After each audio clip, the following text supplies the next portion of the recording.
travaux, eux, ne pouvaient pas aller jusqu'au bout. Ce qui m'a amené avec les ministres la semaine dernière à devoir constater les 4 options au fond que nous avions sur la table. La première, c'est de ne pas changer de stratégie, peut-être de s'entêter, en tout cas certains ont commencé à le dire, et de se dire on va renoncer aux outils du parlementarisme rationalisé jusqu'au bout, et coûte que coûte, il faudra qu'il y ait un vote. C'est-à-dire en clair, permettre une navette jusqu'au moment où Assemblée nationale et Sénat s'accorderont. C'est-à-dire en clair, renvoyer le texte au Sénat, de le faire encore cheminer dans cet entonnoir, de le renvoyer à l'Assemblée nationale, et de guerre lasse, au fond, dire et prendre l'opinion publique à témoin en disant, vous voyez, le pouvoir a complètement été rendu au Parlement, mais enfin, il faut accepter d'avoir peut-être un budget en avril ou en mai, et probablement pas à 5%. Je me dois, pour être complètement être direct et sans langue de bois, que cette perspective m'a quand même traversé l'esprit. Enfin, comme il se trouve que j'avais dit qu'il fallait un budget vite, comme il se trouve que j'avais dit qu'il fallait un budget à 5%, et puis comme il se trouve que depuis le début, comme ancien ministre des Armées de surcroît, je suis très inquiet du décalage entre la vie politique nationale et la vie internationale géopolitique qui ne cesse de se dérégler, y compris depuis ce début d'année, on voit bien que cette option, au fond, aurait viré à une forme d'entêtement de ma part. La deuxième option, c'est de ne pas avoir de budget du tout.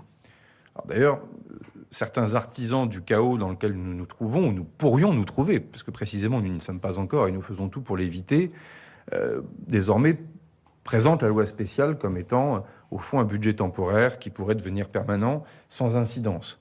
Alors, c'est toujours pareil, quand on ment au peuple français, on s'en sort toujours bien, mais jusqu'à un moment donné où quand même certaines vérités nous rattrapent. C'est vrai en matière de fiscalité, c'est vrai en matière de commandes, notamment de commandes publiques, c'est vrai sur le fonctionnement des collectivités locales, c'est le vrai tout simplement aussi pour la crédibilité de la France à l'étranger ou dans notre ensemble européen. Donc, présenter la loi spéciale comme étant un budget minimal qui peut durer est évidemment une hérésie, et ça, nous nous y refusons.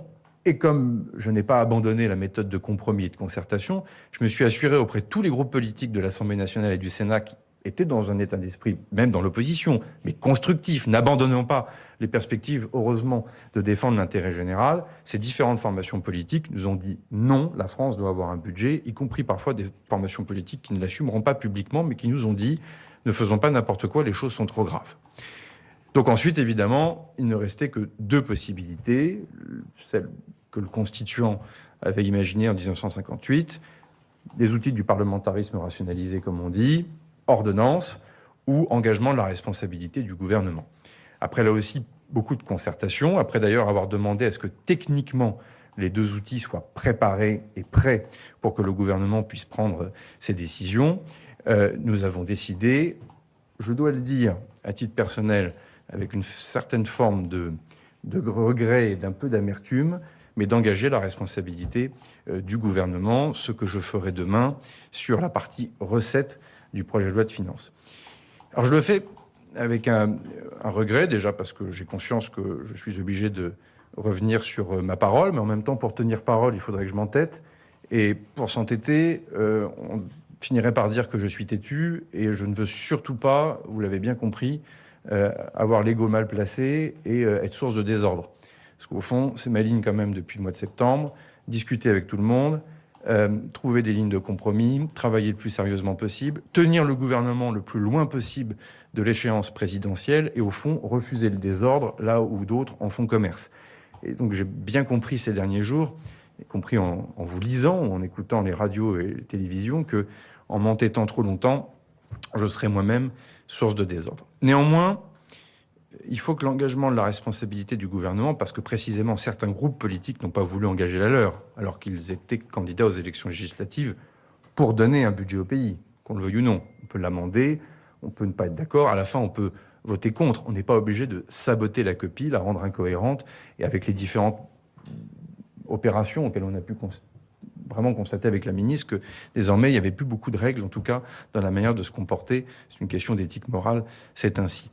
C'est pas parce qu'on engage la responsabilité du gouvernement qu'on abandonne l'idée du compromis, du travail sur le fond.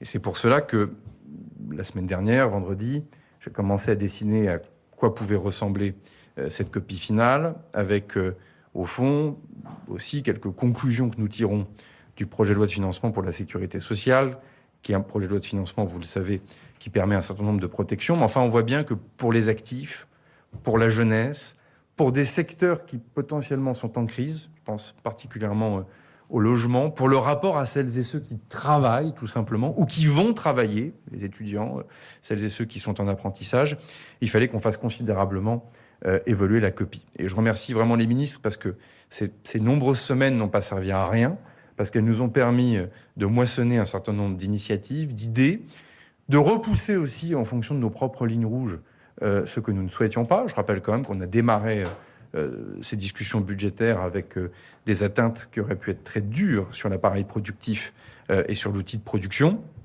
Je ne reviens pas sur les éléments de fiscalité. Mais enfin, là aussi, il n'y a pas de mauvaise surprise. Le gouvernement a toujours dit les thèmes sur lesquels nous étions ouverts à la discussion et les thèmes sur lesquels, au fond, nous n'étions pas fermés, mais enfin, en tout cas, nos convictions n'évolueraient pas et que, par définition, ces chapitres n'étaient pas ouverts. Ce qui m'amène donc aussi peut-être à dire un mot, mais nous pourrons répondre avec les ministres à vos questions, du fond de cette copie, parce qu'en lisant la presse ce matin, j'ai peur de ne pas forcément avoir été bien compris, donc je vais me permettre d'être encore plus clair. Nous tiendrons les 5%. Et les tableaux, évidemment, vont être dévoilés au fur et à mesure dans la semaine, comme le prévoit la procédure parlementaire, et nous serons à 5% sincèrement. La deuxième des choses, c'est que nous avons visé la stabilité fiscale. Ce qui ne veut pas dire que nous n'assumons pas les outils de lutte contre la fraude fiscale et les outils de lutte contre la suroptimisation fiscale, qui peut être contre. Enfin, parfois, il y a des gens qui sont contre, mais publiquement, en général, ils ne l'assument pas. Nous l'assumons. Il est évident que les règles doivent être les mêmes pour toutes et tous les contribuables, sans quoi le consentement à l'impôt, par définition, s'abîme ou en tout cas s'effrite.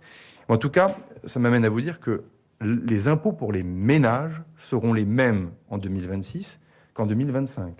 Que tous les instruments de fiscalité sur les entreprises, pour 99,9% des entreprises, seront les mêmes en 2026 qu'en 2025. C'est aussi ça, un des éléments, des points de compromis que nous avons tenté de tracer avec les différents groupes politiques. Alors comme c'est une copie de compromis, ça devient la copie de personne, donc plus personne n'est là pour la défendre, mais c'est pour cela aussi qu'on se retrouve à devoir engager notre responsabilité pour donner à la France un budget et essayer d'expliquer ce qu'il y a dans cette copie. Parce que on n'a pas du tout abandonné les perspectives d'aller chercher la croissance. La stabilité politique va nous y aider. En tout cas, on verra ce qui se passe dans les jours qui viendront. La visibilité sur les questions fiscales, après un long débat qui a animé largement les chroniques, les gazettes, et qui a pu créer ici ou là un certain nombre d'inquiétudes. Désormais, nous avons quelque chose qui est clarifié.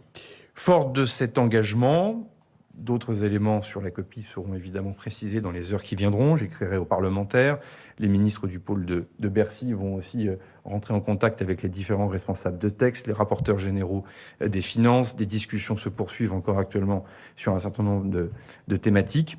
Mais il est clair que désormais, c'est à la représentation nationale de prendre aussi sa responsabilité.